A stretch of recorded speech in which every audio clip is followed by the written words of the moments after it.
Hello and welcome to another video. Today I'm going to be discussing some tips and tricks for strategy in Bomb Squad. I'm going to be reviewing each basic attack as well as each power-up and how to best utilize them. First off, let's talk about the basic punch attack. Now, it's very useful if you just want a close-range approach. It's a great strategy if you just want to finish off a low-health opponent. One tip I would recommend is that even when you come out on top, you'll still lose a lot of health using this strategy. Just something to keep in mind. Since much of Bomb Squad is physics-based, the damage of your punch is dependent on how much of a running start you get. You can also punch to get out of a grab. But keep in mind that you're not Luffy. You can't just punch your way out of everything. Throwing players also works in a pinch.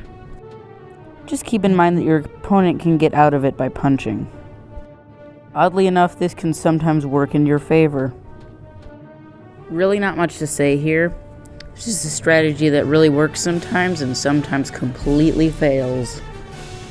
Like much of the strategies in Bomb Squad. Although it can take some skill to use, the basic bomb is good for long-range damage. It really rewards you for good precision and timing. But when you bring power-ups into the equation, well, let's just say... this is where the fun begins. Our first power-up is the TNT crate, and although I have not much to say about it, let's just say sometimes it'll help you extend your explosions. Here's the thing about the boxing gloves. Since they make your punches stronger, the player with the boxing gloves will almost always win a boxing duel against someone without them. And like I've said about the basic punching attack, duels with boxing gloves usually leave both sides wounded. Just something to keep in mind. Also, remember to use them with the force field. Not much to say here that already hasn't been said about the normal bomb, but just don't underestimate this thing. It can be great. Just remember to use it when you have the chance. Because it'll increase your range, it'll increase your power, it'll increase everything. Because you have 3 bombs now instead of 1. So all I ask is that you acknowledge it. Hi, welcome to filler because I have nothing to say about the medkit. Although it does less damage than the standard bomb, the freeze bomb is one of your greatest weapons. But just remember this one simple thing. You can shatter an enemy in one punch with it, after they're frozen. So just finish the job, don't just carry them around. The sticky bomb is probably another one of my favorites. It's just very useful to be able to, stick bombs on opponents. And on surfaces as well, because sometimes you just need them to not roll, because that can be annoying sometimes.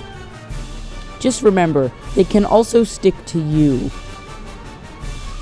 The trigger bomb is helpful because it takes away from the stress of timing a little bit, because, you don't have to wait for the bomb to, detonate anymore. So it's pretty useful for that reason, and I'd recommend it.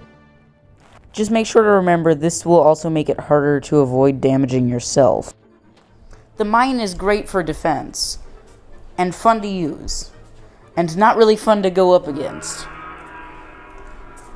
And basically all you need to do is put it in a good point of interest, and you're good to go. Of course, on modes like deathmatch, just put it anywhere where your enemy is nearby. Just keep in mind that they are able to counter it by throwing a bomb at it, as long as they're at a reasonable distance. And finally, the curse box. It's a fun item to use, just to blow up other players.